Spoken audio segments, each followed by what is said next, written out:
So JID has finally released his long-anticipated album, God Does Like Ugly. So JID has honestly been having one hell of a decade. This man just recently did a feature with Offset on the track Bodies, which is a banger, and he just went insane as expected. He collaborated with one of his inspirations, which is Eminem, on the track Animal Part 1. I think it was Part 1 and Part 2, which I'm apparently one of the few who actually really enjoyed it, and it's coming from somebody who isn't a huge fan of the current state of Eminem, but I think that was really a great track overall.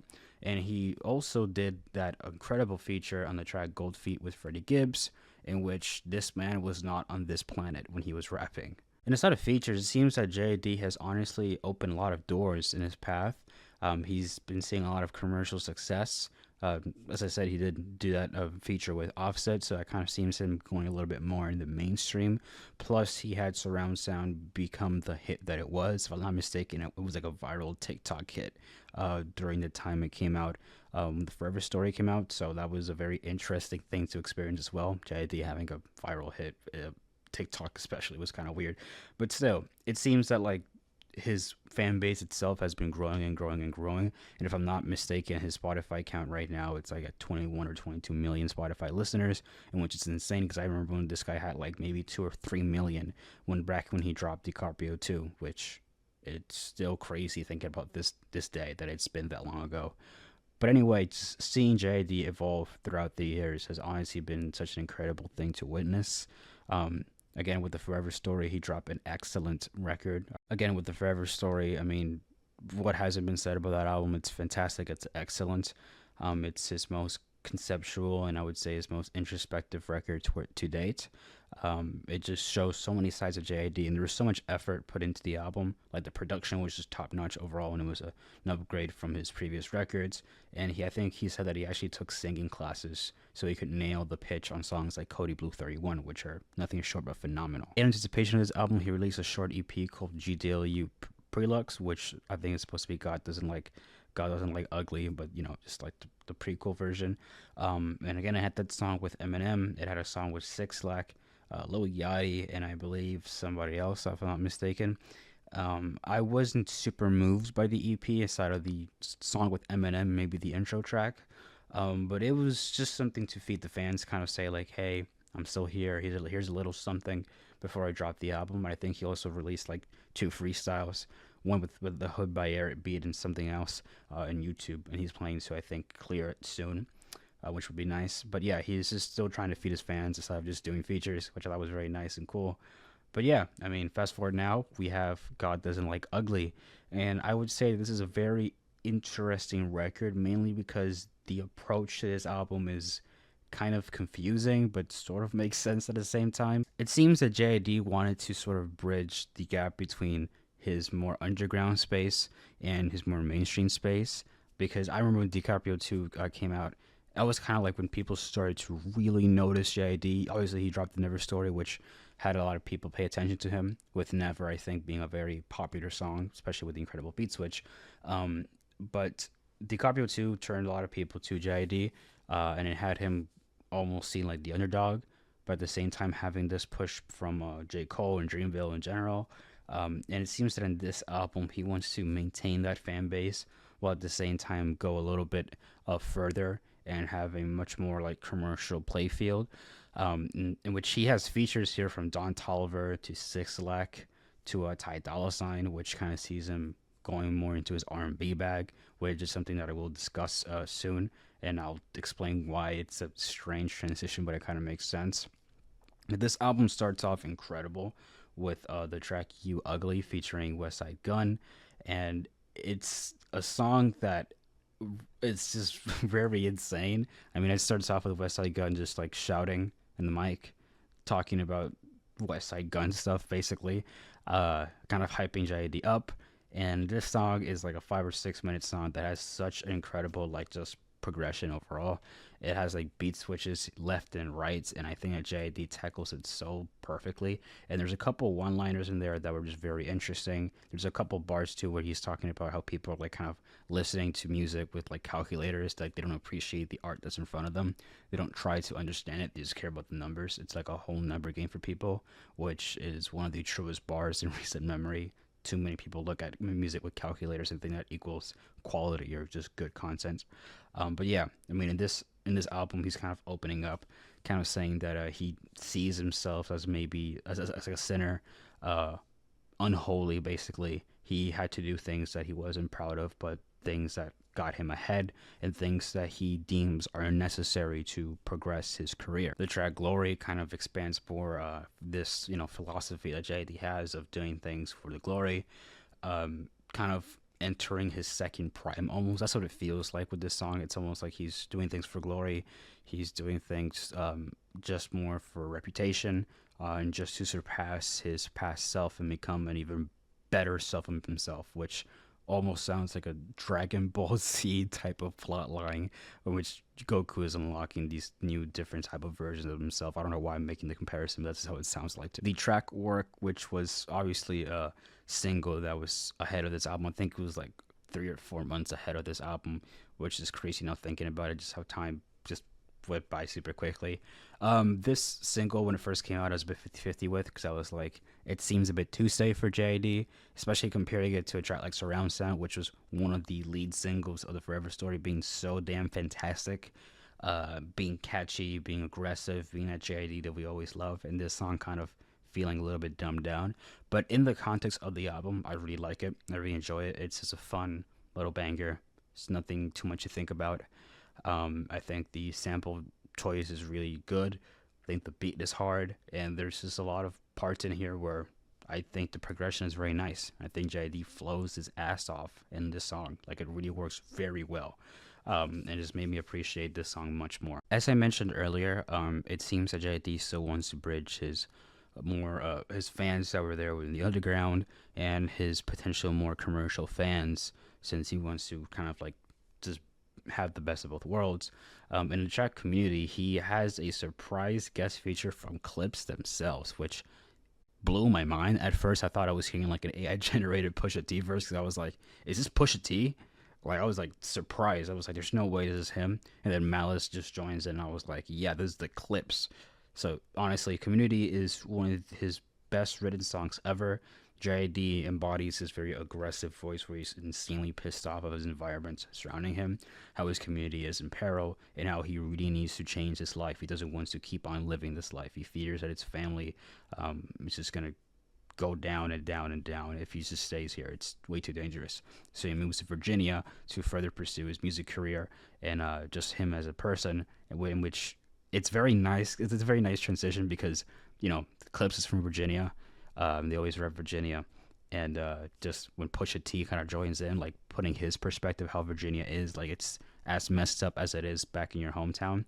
I think it was a very nice just touch, kind of like showing a difference in perspective. Like one person is trying to get away from their community to then go into a community that's as equally messed up, if not worse. Malice is joining Pusha T with this incredible verse in which he speaks about his spirituality as well, which kind of matches the tone and theme of this album as well. I don't know.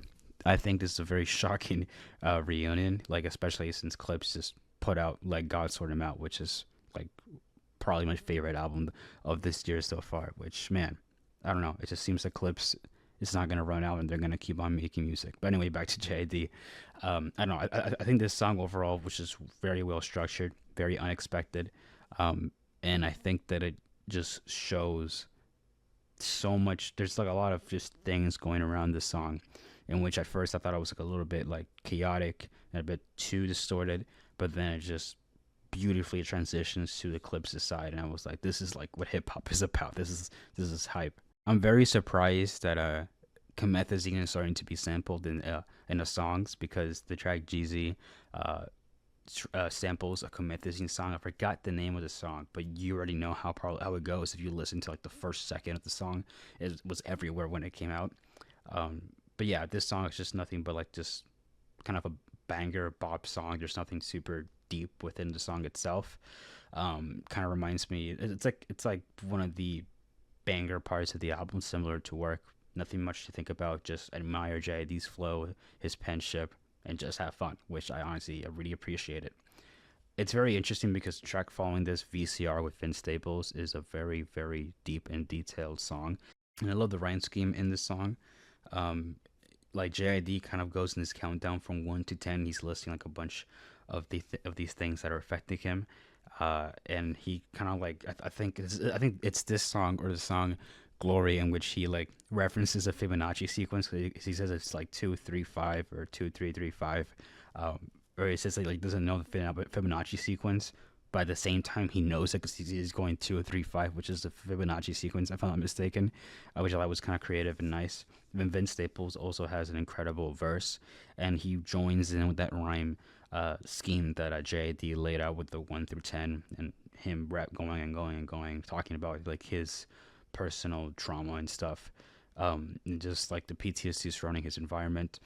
I don't know. I think this song is very well written. It sounds like I'm kind of being a baseline, like a very basic synopsis of the song, but I'm just more like taken aback of how well these two worlds kind of meshed in, because I wasn't expecting a JID Vince Staples song ever, but it just works so damn effortlessly, and it's just another reason as to why I love Vince Staples as a writer and why I appreciate JID so much as a writer as well. As I said initially, this album feels very strange and confusing at times, especially since he's trying to bridge both worlds, and kind of does it in a very abrupt way, which was a little bit concerning.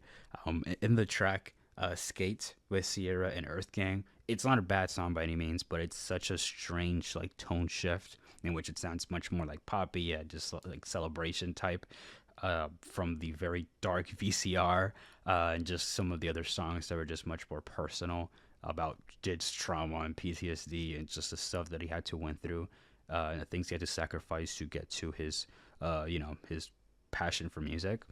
And I guess he wanted to like give a much more like uplifting tone, which completely fine, but it's super abrupt the way he did it.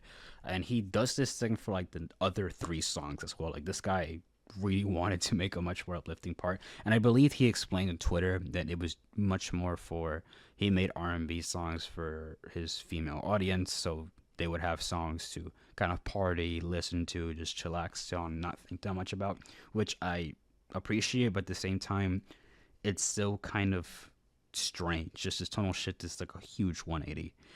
The track Skate, as I said, it's not a bad song by any means. It's a lighthearted, fun pop song, in which I personally didn't enjoy that much, but I could see why people would enjoy it. The track What We On with Don Toliver, I feel is a bit of a mess, because it almost sounds like it's trying to be a Drake song. Like I'm not even kidding. Like Don Toliver's voice at one like sounded like Drake in the beginning with the pitched down vocals and just the very atmospheric type beat, very spacey beat, which reminded me of a song from Dark Lane demo tapes. I don't know. It was a very strange song, and it takes like a minute and a half for it to then actually start, in which that kind of like just very annoying. And I don't think they do enough for this song to make me very interested. I thought this is definitely the weakest song from this record. The track Wholeheartedly with Ty Dolla Sign 6 Lack was surprisingly pretty good. I love that beat drop with the guitar. Kind of reminded me a little bit of Ensalada. I'm not saying it's the same level of greatness, but it reminded me a little bit of like Ensalada. Like it just like that beat drop, like that was smooth, that was like crisp as hell. And I love the vocals with 6 Lack and Ty Dolla Sign really giving in those background vocals and a nice hook section for JID just to say whatever he wants on the song, which I just found to be very just nice and smooth and chill. And it was like if there were more songs like this, I would have forgiven more of the R&B side this album has to offer. And it reminded me a lot of the Never Story. Like some of those tracks in the Never Story were jazzy, they were R&B-esque, they were smooth, they were like very lounge-esque, and that was a very nice side of JID.